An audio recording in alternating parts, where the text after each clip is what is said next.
What is a funny but embarrassing story about yourself? An embarrassing story about myself is I did not know the difference between the word study, S-T-U-D-Y, and steady. I thought they were pronounced the exact same, and I've been pronouncing them the exact same. So I need to go study my homework. Go study. And I did not know this, and I did not know that there was a difference until my junior year. And people would make fun of me, like my brother, for not knowing the difference. And I just thought I was saying the same word, and I couldn't hear them any differently until my junior year. So that's a kind of embarrassing story, but it's kind of funny too. So the most embarrassing moment, oh man. So when I first learned to drive, I was not taught how to parallel park because we don't parallel park a lot here in Louisiana. And I went to a coffee shop, classic, and I just remember I was on this busy road and I tried to parallel park, and it was a very open spot. No one was around me. Yet I backed up onto the curb, and at the end of it, I was on two wheels. My car was on the curb, and I just got out and went and got my coffee.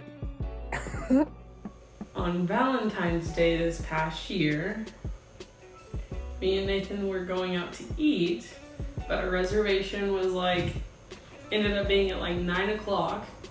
So we decided to go ahead and go to Target first. Well, I'm fully dressed up. I have heels on, a dress. I'm like, wow, I look great. And then we're walking in the store. And Target has tiled parts of the store, but it also has carpeted parts of the store. Well, we're on the just tiled little walkway right next to the carpet by the clothes when we walked in. And we're just walking. Out of nowhere, the bottom of my shoe comes out from under me. I busted so hard, I thought I broke my freaking elbow. I didn't. I was fine. But I roll off into the little side part, in the middle of the clothes. I roll off into the carpeted area. And I just sit there and I'm like, that really hurt.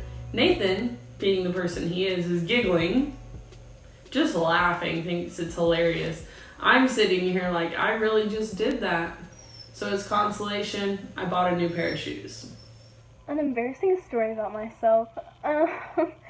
So when I was in the 7th grade, I was a cheerleader, and we had these shirts that said Paw Pride, because we were the Cubs. That was our mascot. We were the Cubs. And it said Paw Pride, and it had a circle, and it had a little, paw print in the middle of it. And I was wearing this after after I cheered at a basketball game. And my mom and I went to Walmart, and I was still in my cheer uniform, and I just had slipped the shirt on over. So I still had the bow in my hair, it was obviously I was an LCJH cheerleader. And we were in the checkout line, and this man looked at me, and he went like this, and I was like, oh my gosh, I don't speak sign language, because I thought he was trying to talk to me in sign language, but really he was just saying Paw Pride, because that's what my shirt said. But instead of saying something about Go Cubs or something like that, I was just oh my gosh, I'm so sorry, I don't speak sign language. And that story kind of follows me around, and it has since the 7th grade. So when I was growing up, I threw up all the time. It was just kind of the norm. Later we found out that I was lactose intolerant, but we did not know that when the events of this story unfolded. So we were out eating dinner one night after church. My parents were youth pastors. We had the whole youth group there, and I got my favorite meal, probably to this day, one of my favorite things, mac and cheese. And so I was just, our food got there, and I had ordered a milk earlier. So I was drinking milk, just going at some mac and cheese, and we did not know that I was lactose intolerant, and that was kind of the cause of the problem. So the guy comes up, the server, and he says to everybody, how's everything tasting? And as soon as he says tasting, I just throw up all over my bowl. And my dad looks at the guy and he's like, well, pretty good, I guess. So it was pretty funny.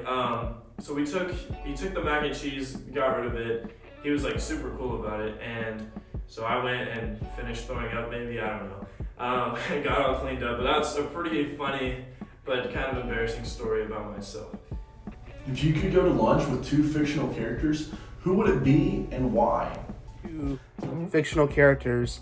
It would have to be Ron Swanson from Parks and Recreation and Dwight Schrute from The Office. I just think that would be such a fun dinner to sit down. It would be wild.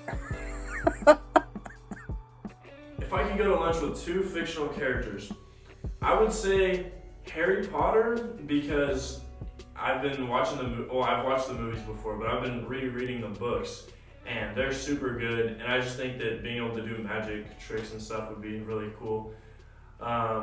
So unlike me and Nathan's magic tricks that are subpar at best, no offense, Nathan, but anyways. My other one would be, I'd probably say Batman, because one, we'd be able to eat somewhere super nice because Batman is really rich, and Batman was always one of my favorite characters, and The Dark Knight is one of my favorite movies of all time. So yeah, that would probably be my other pick.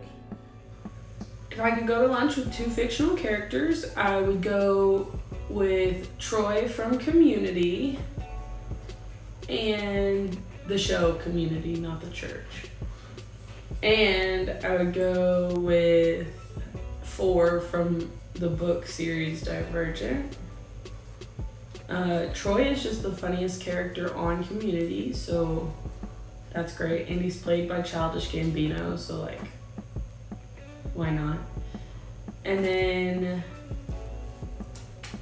Divergent 4, just because I loved those books and I've probably read them like 7 times. Fictional characters, it'd probably be Spider-Man.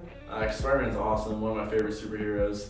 And Timmy Turner from Fairly Odd Parents, because then I can like meet Cosmo and Wanda. You know, he can maybe let me use his like magic wand, and I can turn into Spider-Man. It'd be crazy. I just feel like that'd be like a super cool lunch to be at with Timmy Turner and Spider-Man. I know it's kind of a weird combination, but I feel like it'd be cool. It'd be pretty interesting. If I could go to lunch with two fictional characters, I would pick Leslie Knope, because I feel like I have a lot of Leslie Knope tendencies. I get really excited like she does, and I feel like we would like match each other's energy, probably. I don't know, maybe I don't know. I love Leslie Knope, and I think she'd be funny to have lunch with. And Lorelai from Gilmore Girls, because those are 2 of my favorite TV shows, and I feel like Lorelai is really funny, and also I believe that they're both Enneagram 7s, and I'm an Enneagram 7, so I know that we just have like a big party lunch, and we would have a lot of fun and eat waffles and whipped cream. Yeah. When's your birthday? Blue. What grade are you in? Blue. Where do you live? Blue. What are some of your favorite hobbies? Blue. What's your favorite color? My favorite color is blue. What's your favorite dessert? Blue. What's your favorite fast food restaurant? Blue.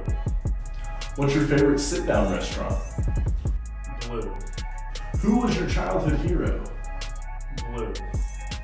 What's your favorite color? My favorite color is blue.